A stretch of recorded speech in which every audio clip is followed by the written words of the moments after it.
Oh, look at that effect. Whiteboard. Sepia. Oh, that looks interesting.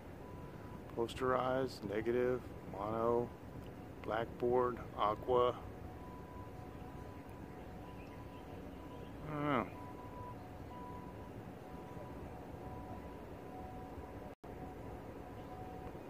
Just plain old effect. Hi everybody, we're back, I think. We're supposed to be back anyway, we'll see. It shows that shows we're making speed here. Got plenty of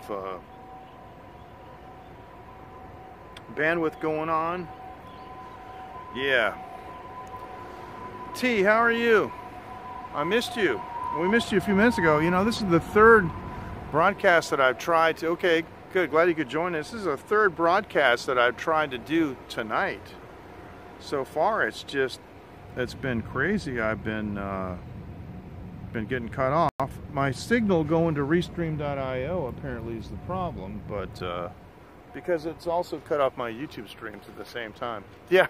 Hey, bud. Yeah, I'm gonna chase the fire truck. Yeah, I know.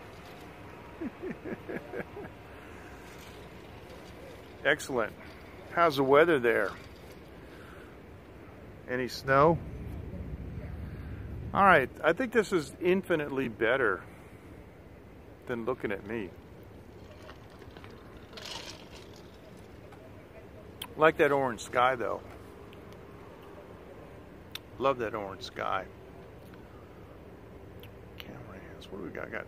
What? I don't know what is 3A mood. Oh, these are scenes, beach, candlelight, fireworks, HDR, landscape. Let me do the night one. This is a night. Did that do anything? How about portrait? It says party, landscape. That says night, but I don't think it does anything. Yeah, just leave it on auto. Exposure, stabilization, anti-band. No, anti-banding's not a problem. I can do the exposure. You know, I can play with the exposure, but. Hey, how's it going, Dean? I'm broadcasting from the canal in Kaohsiung, southern Taiwan. At the mother and father-in-law's house here. And really, okay, well that's good. That's good to hear. Yeah. I figure it was, you know, was warm there. Rained all night. Holy cow. Snow again, though. Wow.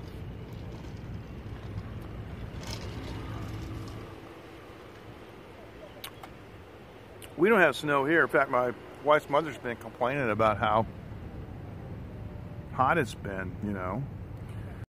But it's just how it is.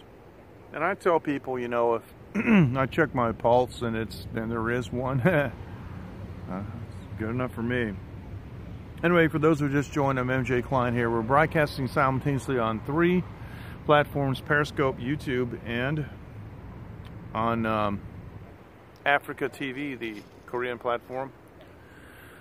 Interesting. You know, I've never been out there. I got to go sometime to that part of the United States. Just haven't been there.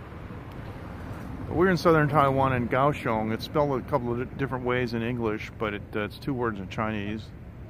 And Kaohsiung is the 2nd largest metropolis in Taiwan.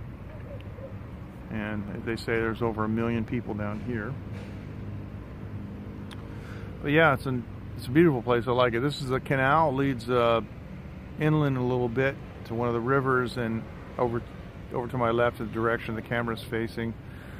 To the right, it goes out to the ocean. We're right on the ocean, and from the roof of the building, we can see the shipyards where they have the container farms down there, because all container ships come in and out of here. And the Taiwan Navy has a base down here, and they got some Navy ships out there. And you can take nice boat tours around. They've got an art center down there, kind of a wharf area. You know, like a lot of municipalities around the world that are located on the water have nice waterfront areas. It's fairly close to the Kending National Park, which is the very tip of Taiwan, like the end of the banana. Yeah, down south they do, and here they do along the waterfront have a nice area. It's hard to find, as you say, green space. That concept is kind of new here, relatively speaking. They have a new system, the Qingwei, which is a light rail system, and basically, really, what it is a revitalization of the Japanese era light rail system they had on the ports for handling sugar. You go down here to my left, about 5 or 6 kilometers, and there are sugar warehouses that are still standing, and a lot of the old railway infrastructure for that from the Japanese era is here. I've seen a World War II Japanese biplane down there that's been preserved, because this place was Japan, you know, during World War II. So don't let that China rhetoric fool you. This place has never been part of China. So then the other part is over to my right is the you can cross over a bridge, and there's a, hey Rob, how you doing? Nice to see you. We can cross over, welcome on YouTube, cross over a bridge and go to a nice island over there, and you know, it's well developed and everything. They got a big port, and you can actually, there's a former British embassy up on top of the hill. It's like a cliff overhanging the you know, the entrance of the port. It's really cool. I like that. I haven't been there for a while. I should ask my wife when we go there tomorrow. That would make an interesting scope. Definitely some cool videos. But you get an overview of all the ships going in and out. That's pretty interesting. They got the 85 building. It's partly industrial, yeah. There is a lot of industry here, but yeah. But you know, Taiwan is all industry. I mean, all over. It really is. Where I live, it is. Привет. Victoria, как дела? So yeah, it's interesting. The air pollution down here can be a problem. But anyway, so for those of you who just joined, let me go over here and do this. I want to introduce myself. I was telling a story about my broadcast days, and it got cut off, unfortunately. MJ Klein here. I've been living in Taiwan. Actually, February 5th will be 15 years. I don't have a party or anything planned, but down here at my in-laws' house, and enjoying a couple of days off. It's Chinese New Year. We really don't do Chinese New Year, but we're down here to keep my wife's parents company and take them out to dinner and stuff. Probably going to take them out to dinner tomorrow, I think so. Yeah, here I am, yeah. No mustache. I'm kind of liking it. I was thinking about growing it back. Hey, Betty, how are you? I was thinking about growing my mustache back. But I'm starting to think I look better without it these days. I mean, I looked at my beard one day and I said, you know, it makes me, I'm old, yeah, I am old, but it makes me look older. And so, it's always a joke because people here in Taiwan can't guess my age, so. I get that question a lot. I mean,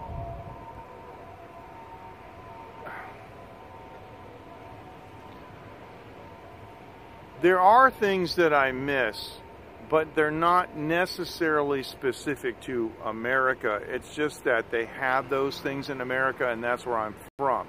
Like, for example, I do miss the wilderness in the solitude that I had in New Hampshire. You know, only 1 million people in the whole state. It was huge. I missed that, and like that. But I don't miss the insecurity. Boy, oh boy. And so, yeah, I know what you mean, but, you know, Taiwan's a first world country. We got everything we want here and like that, so. Yeah, well, I mean, this is East Asia. Southeast Asia is even more primitive. I've got a lot of experience in Southeast Asia, too. We could do some offline discussions, or we could talk about that. I'll tell you, another guy that's got tons of Southeast Asia experience is Dave in Osaka, and another one is John Sabot from Far East Adventure Travel. And yeah, those guys got tons of Southeast Asian experience. Even more than me, and I've traveled in a lot of places. I've been even up into northern Laos, you know. Yeah. Well, do yourself a favor. Don't do what everybody else does and just choose Thailand as your first choice because everybody else does. See, it's really funny because almost all foreigners know, they know Thailand, but they don't know anything about Taiwan, and they confuse the two. But they're light years apart. And out of, you know, I will never ever live in Thailand. I won't do it. But I live in Taiwan, so. Oh, Line, L-I-N-E. Line, L-I-N-E. It's from Japan. It's a little green icon with a kind of like a chat cloud, you know, like in a cartoon when they're speaking, they've got like a cloud, you know, that's what it is. It says Line. Check that out. So that's cool. But I've probably spent over a year there if you add up all the, you know, all the time that I've been there. And you know, there's a reason I don't live there. There's a reason Dave doesn't live there, and there's a reason John Savo doesn't live there. The other thing is that even like Japanese is easy to learn. Chinese is easy to learn how to speak. It's harder to read how to. It's harder to learn how to read, but Thai is impossible to learn how to read. So, yeah, they have dengue here too. So, launch the app, log in and everything. Go to TaiwanLive.tv. Go to the menu, pull down, go to Late Night Group, and you'll see the QR code. Scan it. Add it like a friend, and you'll instantly be able to join our group, and you can keep up with what's going on. Now, don't get me wrong. Now, I love Thailand. I love Laos, too. Yeah, yep. Laos is my favorite place. The people there are so incredible. My good friend, Mr. Banshob, is probably the most famous attorney in Thailand. He's an immigration attorney. Good. Okay. You're just going to be dependent on other people, the language-wise, you know. But it's worth going and checking out because it's always different than what you think. So just, you know, good. Hope you can join us. That'd be great. And then, of course, you can ask questions there too. And you know, all your favorite scopers are there. You know, Jevons, Casper, Dave in Osaka. You know, you name it. Even Steve in Florida was in our group. Unfortunately, he's passed away. Haven't removed him from the group though. We're gonna let his ID stay there. But my friend Mr. Bancho can help with immigration if it comes down to that, and I'll put you in contact with him. He has 3 citizenships. He's Thai, but he's also Swiss and Australian. Speaks English like us.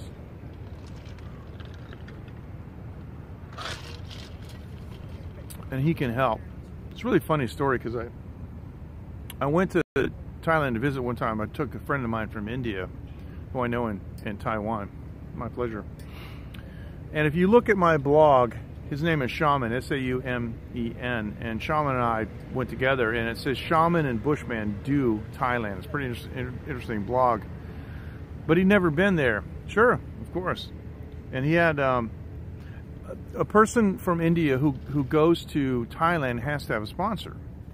And believe it or not, they recommend that you have an American person sponsor you. But anyway, I went outside of immigration. I was waiting for him to come through. And I said, if you hand them this business card of this gentleman that you're going to meet at immigration, you shouldn't have any problems. And 10 minutes later, he comes out and he's smiling. And he says, who is this guy we're going to meet? Because I showed him the card, and the inspector said, you know this man? And he said, well, no, not yet. I have an appointment to meet him. And he says, okay. And he stamped my passport and it went through. Because he's an immigration attorney. He's famous and, you know, big position in the community and everything. So, but Thailand is frustrating. There's actually a phrase that foreigners have, T-I-T. This is Thailand, which means it is what it is. Like, you can't get things done. And the truth is, most men go there because it's easy for them to find a woman. I'm going to be honest with you. And yeah, well, I'm going to be honest with you. I'm not pulling punches. But then they're dependent on the woman to do everything, including translating things, and they never translate what you want them to say because of their culture. See, in American culture, you can go up to somebody and say, "Are you stupid or retarded? Which one is it? Because you messed up this thing." And even though that is really rude and extremely impolite, it's pretty commonplace, and you won't find people get necessarily in a fight over that. You'll make the guy mad, but you'll get an explanation. You could never say that in Southeast Asia to somebody. No matter what happens, you have to keep the smile on your face. You have to do the why. You have to be submissive and so forth. So, oh, okay. No, I know that. I know that. You were talking about that shaman went through the airport quickly. Yeah. No, I'm used to the delay. Anyway, like the cable company will mess something up, and the Farang, right, which is the foreigner, will take his Thai woman down to the cable company and say, "You translate what I say. You know, you're stupid. You don't know what you're doing. You need to come into my house and you need to fix it because you're an idiot." So she spends 5 minutes saying stuff in Thai that he didn't understand. And it ain't that. It's all friendlyisms, all niceisms and things, and probably a lot of apologies for her husband or her boyfriend or whatever, because he's yelling, but he's a foreigner, he doesn't understand our culture, and like that. So anyway, you know, the greatest advice I can give you is that just, I've never been to Chiang Mai. There's too many foreigners there. I always spent my time in Khon Kaen, but for me, Khon Kaen is dead now.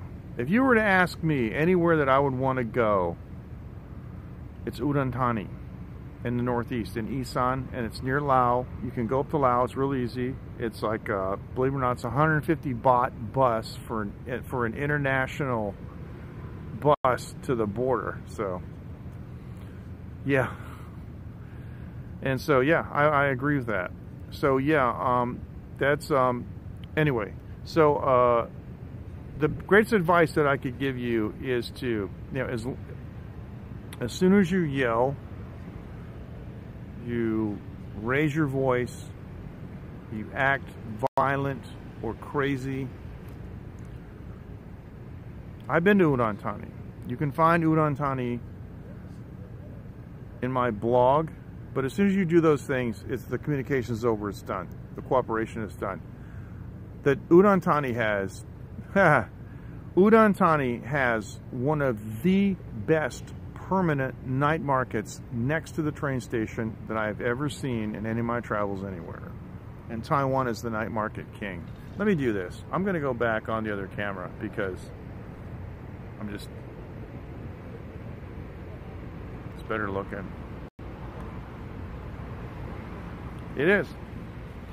It's got, you know, a high level of development. And I know a couple of guys that are from that area. You know, if they got good live music, got great food, it's a safe place. There's some foreigners, but not too many. They had the Farang Street, you know, which if you want to hang out with foreigners, you can. I don't have much experience in the South. Can't talk about the South, except I've been to Chonburi, but I never went to Pattaya or Phuket or any of those touristy places. Now, if they're off my radar, I just don't need to have my butt grabbed at 62 years old. And that's, I mean, yeah, that stuff happens. But, yeah. Udon Thani is, yeah. See, the last time I went back to when I went back to Thailand, went to Khon Kaen, and I looked around. I know all the places. I know them very well. Know a lot of the business owners. I walked around, and about 70% of the places I used to hang out with are all closed, and new places have not opened up in them. They're closed, and there's nothing there. It's like they're all gone.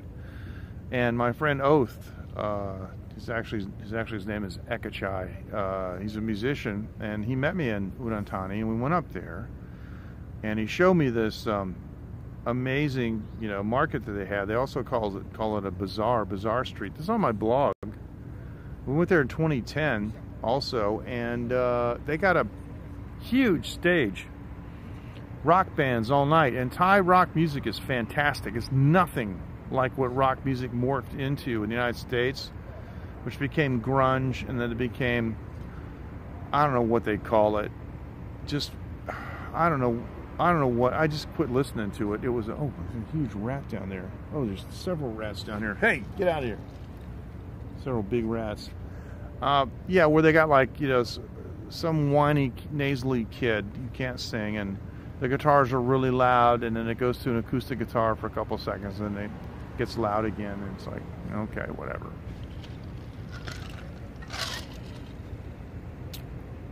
Spit in the ice, and you can fly with the dolphins, or whatever they're saying, I don't know, so. Yep, it does, yep. Now, fortunately for me, the Thai friends of mine that I have, I know them from Taiwan, except for Mr. Bancho. Mr. Bancho, I met him in Thailand, doing business there. He was actually translating for a Thai guy, and I got to know him. And he has a resort. This is really cool. You might want to know this. Why don't you, I'll tell you what, T, look this up on the internet. Sabua, S-A-B-U-A, right? Sabua Resort, R-E-S-O-R-T, Sabua Resort. The only thing on the internet that you're going to find is my blog. And don't be shocked, there's pictures of me from 12, 15 years ago when I got long hair and my beard. And my wife's there too. Before we got married, she visited there with me, and then later we got married. Phoenix has never been there. Yeah? Oh yeah. Oh yeah.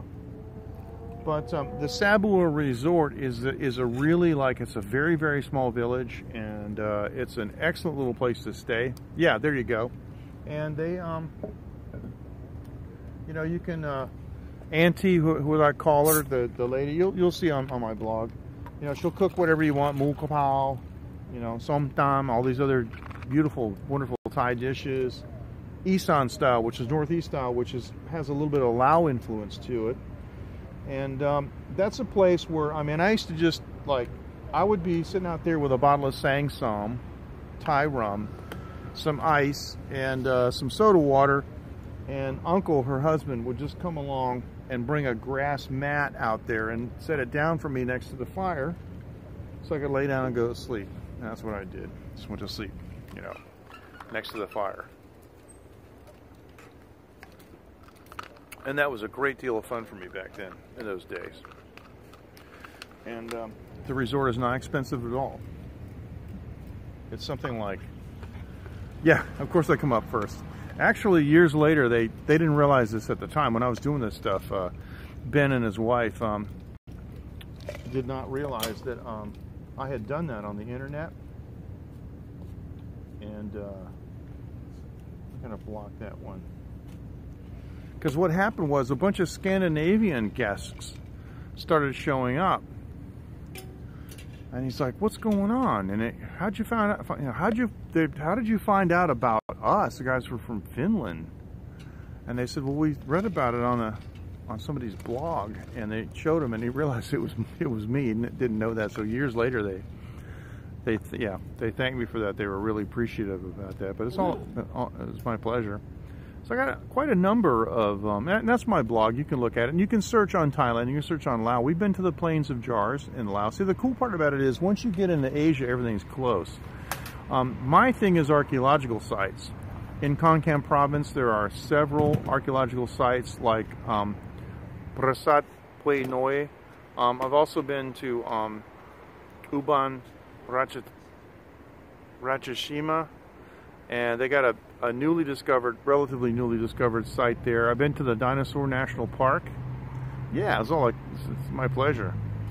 They got a Dinosaur National Park. Dinosaurs were discovered in Thailand in 1975, and it turns out that there are 2 subspecies of T-Rex that were previously unknown until they were unearthed in Thailand. And we were walking through the park, and they had all these little holes everywhere.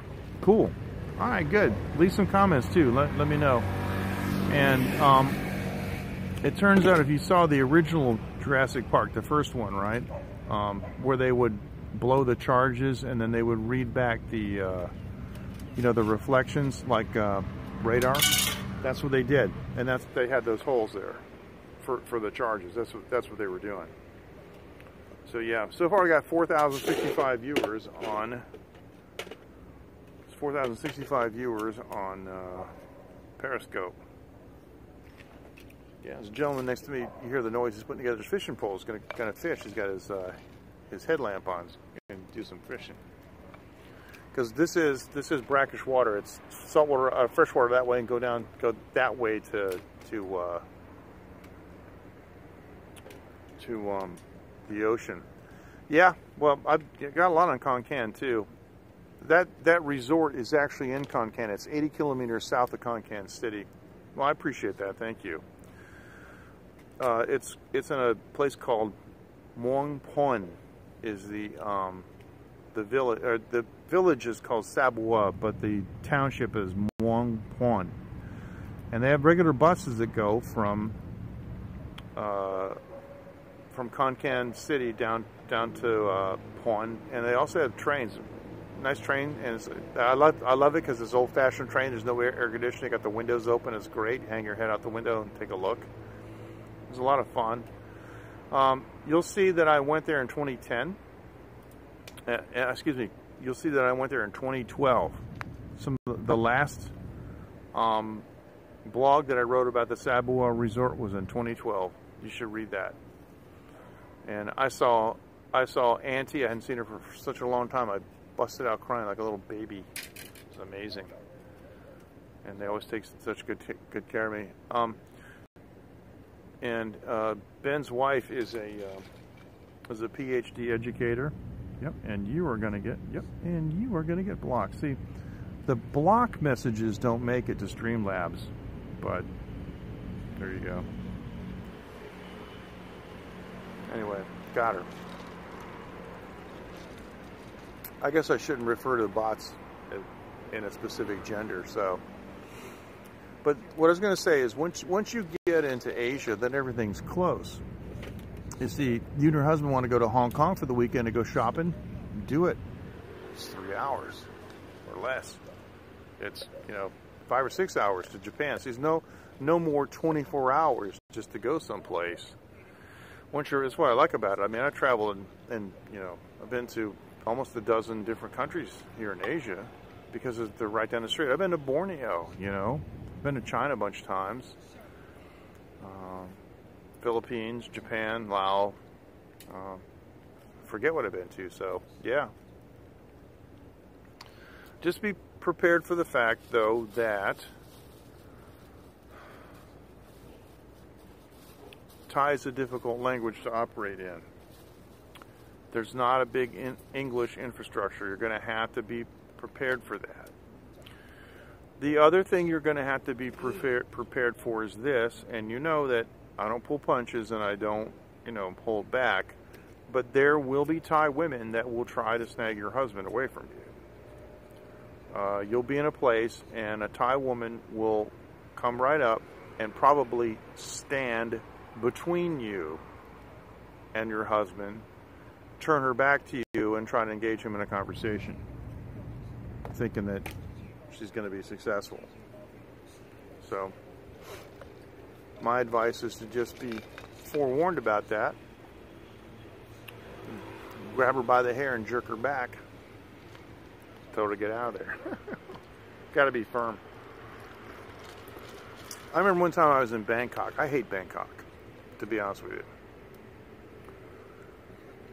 And I was walking down the street. It is it is weird, but it happened to even me with my wife, Hui Tin, you know. I was there and there's one Thai girl in this bar that was just so adamant about finding a Throng boyfriend that she just, that's not the red light areas, Gallardo, that's like everywhere. Okay, well, T, then you got other problems. I can't give you any help on that, but I was walking down the street in Bangkok, and I was doing business, and I just happened to be walking with two ladies, and a tout for one of those bars came up to me, and they opened this book, and they've got, you know, disgusting pornographic photographs, and I put my hand over them and covered them up, and yeah, Bangkok is nothing. Bangkok is, no. And I said, go away, I'm not going with you. And he followed me for 4 blocks. I finally had to stop. I turned around and I pointed my finger at him and I said, I'm not going with you. Go away. I'm not going to your club. Then he finally got it and ran away. But he thought he could wear me down. There's a famous story that I'll tell you. I don't know if it's true or not, but I read it. This is hilarious. But it does illustrate the point that one of those touts was walking down the street and he approached a foreign couple, an older couple, and he opens one of those books with the filthy pictures and he shows it to the husband. And the husband said, no, I'm not interested in that, and come on, I'm too old for that. The guy flipped to the back of the book, turned to the wife and said, we have a lot of young, strong men that you might be interested in because your husband is too old. If I could press the button and take a commercial break, that would be the time.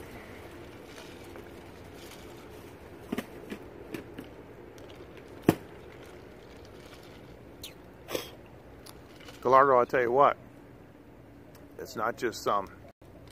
It's not just some. Chiang Rai is a whole different thing. I actually have a Taiwanese friend. My wife and I have a Taiwanese friend. Listen to this.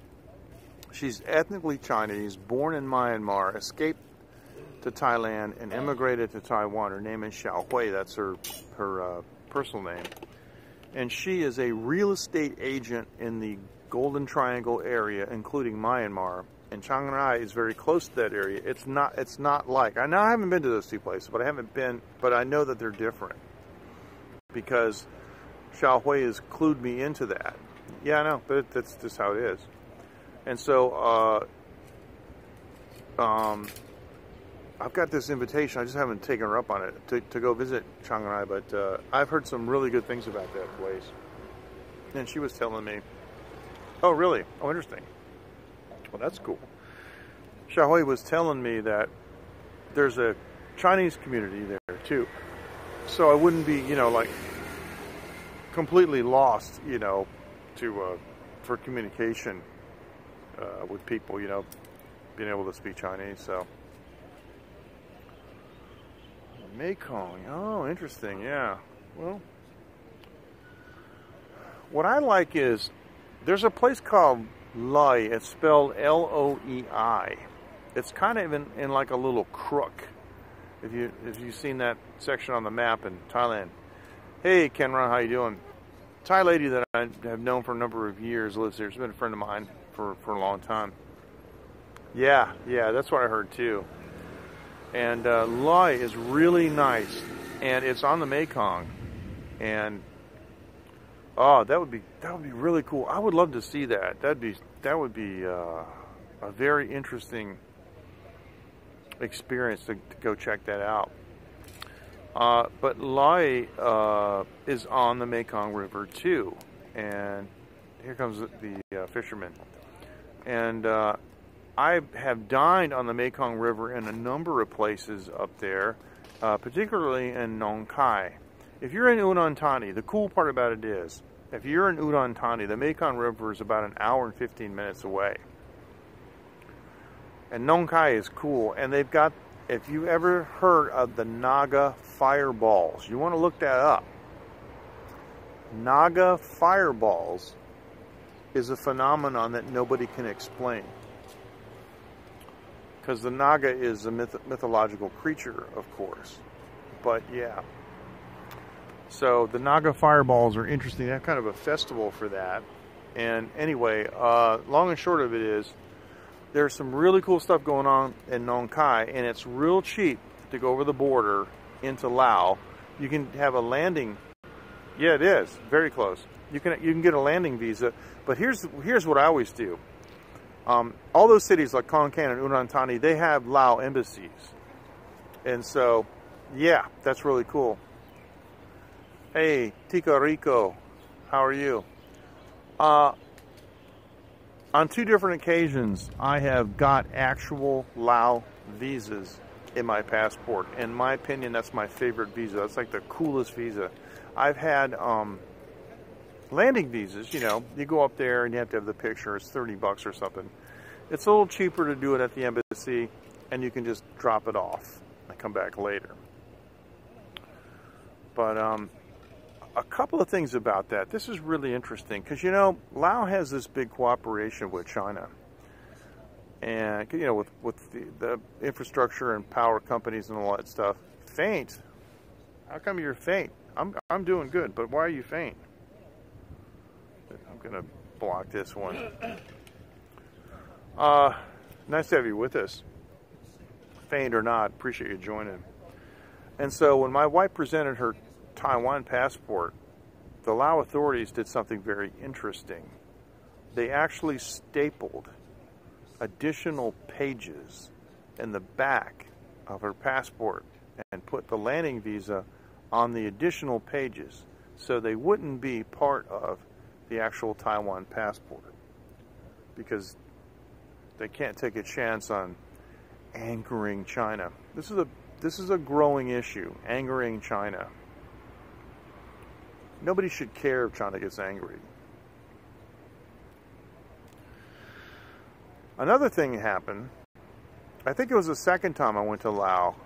Mr. Banchob arranged us to meet what I believe he said was the Undersecretary of the Ministry of Transportation, but some big shot in the government. And he met us at the border. He met us on the Thai side, believe it or not, and asked us to just give him all his passports. And there were, I think, 8 of us, and we just handed him his passports. He opened the gate and said, walk this way. Okay, we walked through the gate.